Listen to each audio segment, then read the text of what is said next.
Okay, now I know what you're thinking. Oh my gosh, we already doubled our jelly roll. Why does it need to be more scrappy? And I'll just say it's because I just love it. I love scraps. I love using the scraps. It gives me so much joy. I love having a combination of things that no one else can have.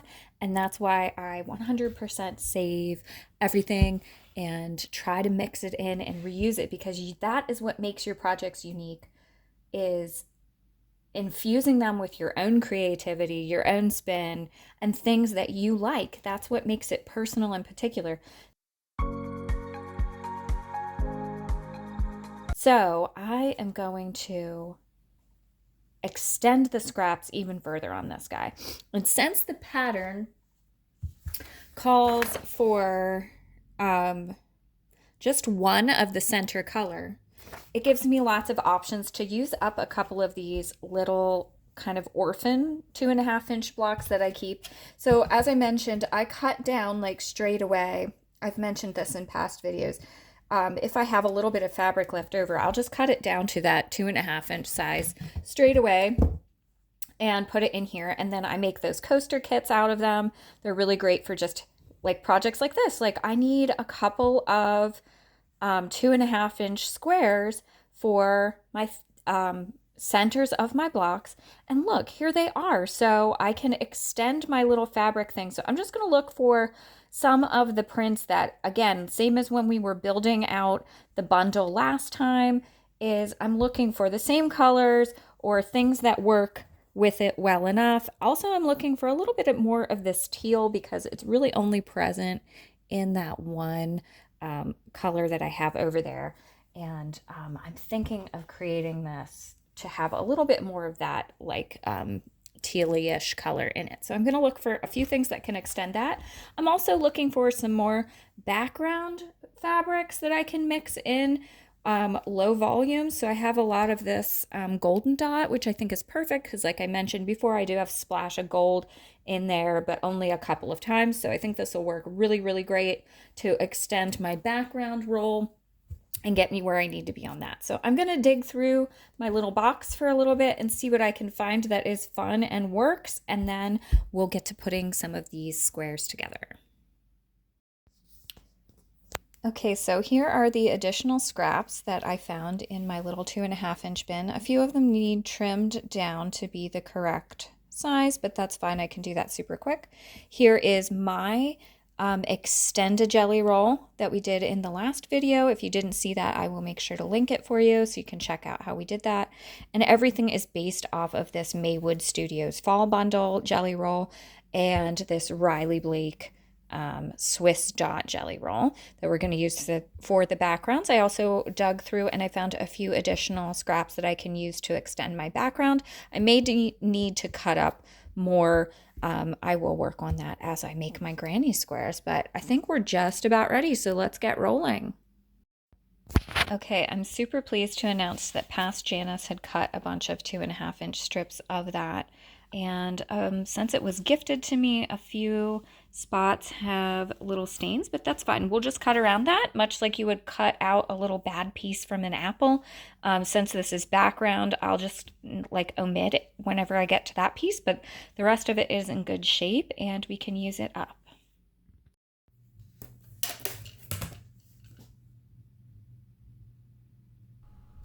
Okay, so I am starting back by prepping some of my background squares. Everything for this takes 2.5 inch by 2 3/4 inch little blocks for the background. So that is what I'm cutting here.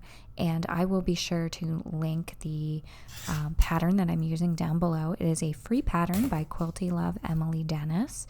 If you're not familiar with her work, I highly suggest going to check out her website. It's quiltylove.com, and I will link all of that below for you in case you're interested in making this with this exact pattern.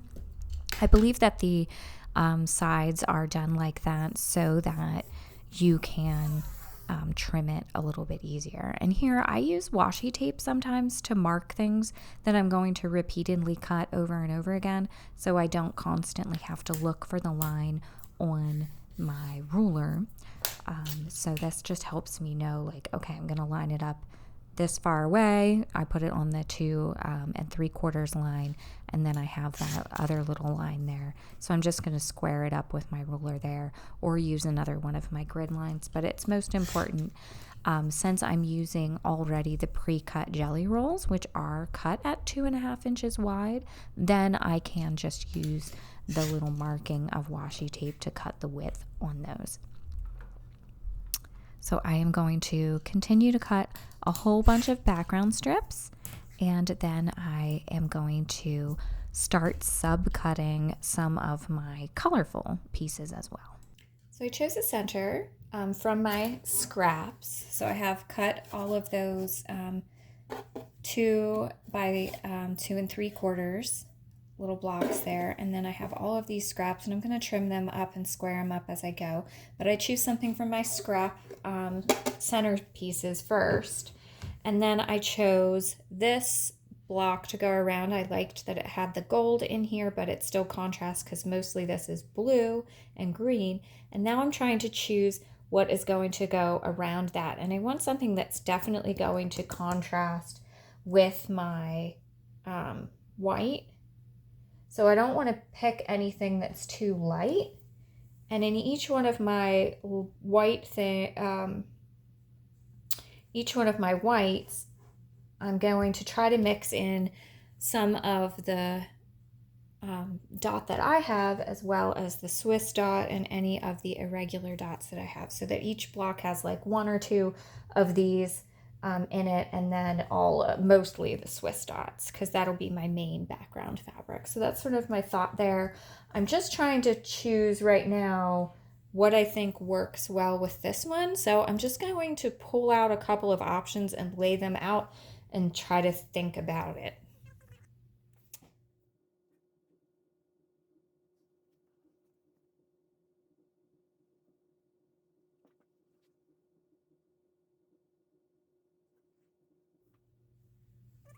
And I think I like this brown, and it pulls all of those colors together. So I'm going to cut the amount that I need for this, and I am just going to lay my strip down to cut.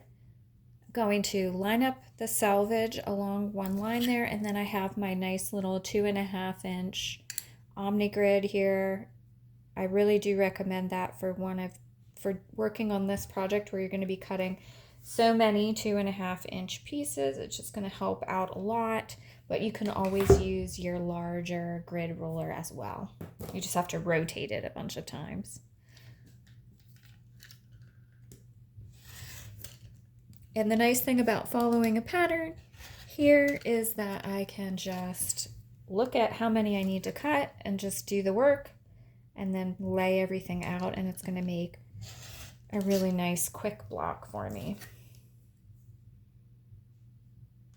So I think what I might try to do is choose one fabric from my expansion jelly roll and one fabric from the original jelly roll, and try to mix them all together so I get a really good feeling. So this is the basis color here, and then you spread these out according to the pattern, and you add the background. So I'm just going to go ahead and sew it together. It's really simple, just following the block assembly, but placing right sides together and then sewing a 1/4-inch seam on everything and opening it up and pressing. So it goes pretty quick.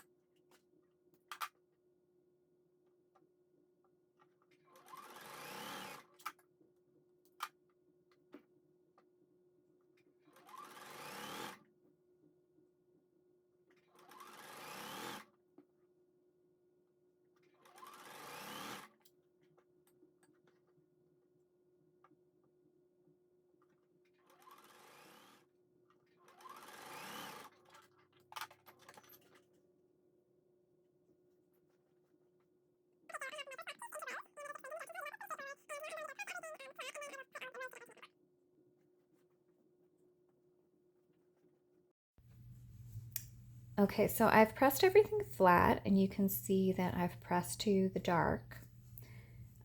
So I am nesting my seams. So I'm bringing those little ridges together that are created by the way I ironed it. And I'm putting them together until I can feel with my finger that it's flat and they're straight along the top. And then I am going to pop a pin in along that seam to hold it there so that I get a really crisp grid when I sew everything together. So I am going to pin on this one. I always pin whenever a grid is really prominent in the pattern, when it's super, super important that it come out and you can tell that everything was supposed to be lined up. So I am pinning there, and then I will put these together, sewing along there with a 1/4 inch seam. You don't go the whole way to the end, it's going to be staggered. Then I'll flip that up and I'll put this piece on and I'll do the bottom, and then I will attach everything in the middle.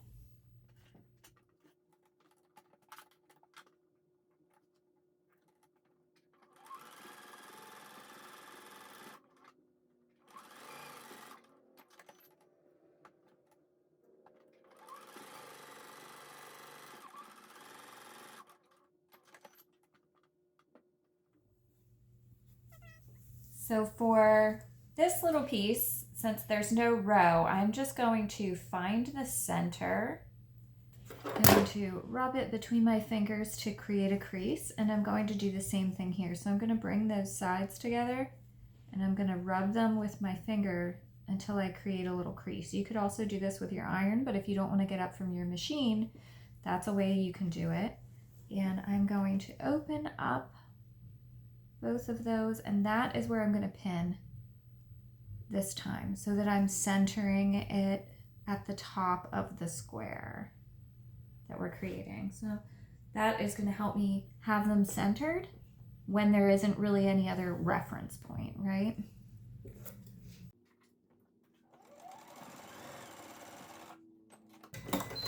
And I'm not bothering to backstitch on this simply because we are going to trim this into a square then. So all of that will probably get cut anyway.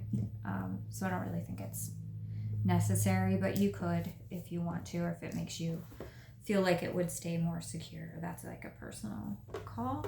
So again, I'm just folding them in half, finger press to find center. Same thing here, and you might notice I'm looking extra close. I find it really hard sometimes with these tonal prints to know what's the right side, so I always try to double check before I sew it, because I've done that plenty of times and then I have to pick them apart, which is super annoying. So I'm just kind of looking for where I can see the ink.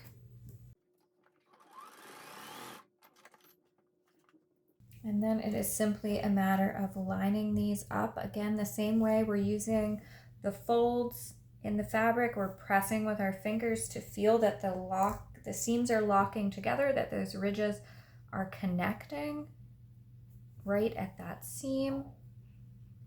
So we're gonna have a really nice grid, and I'm gonna do it down here as well.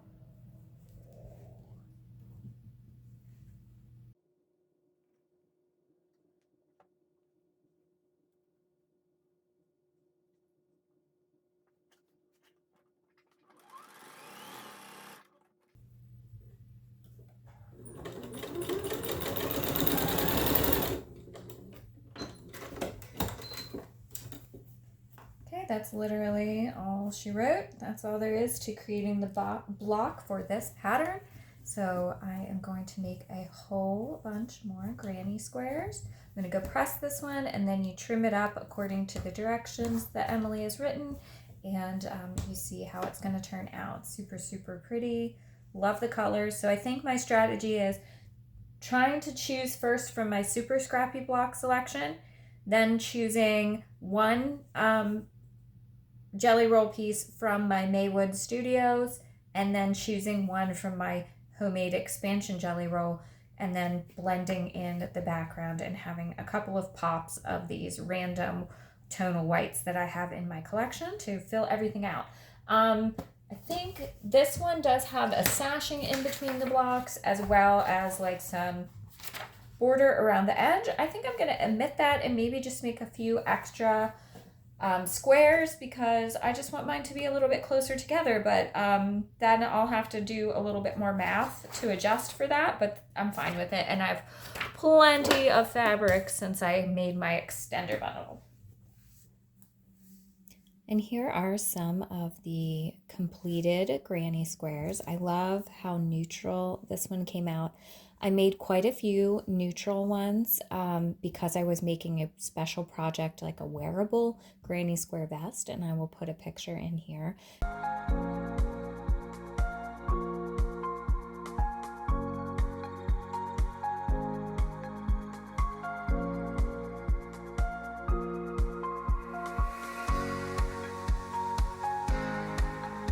So a lot of the ones that I completed already are for that, were possibles for that. And then I picked from the samples that I made to make that final vest project, which will be something that's coming out in We Like Sewing magazine in the fall, I believe, of 2025. So you can check that out. I do write patterns for that magazine, and that will be one of them. And it was really, really fun. But it was using these granny square blocks.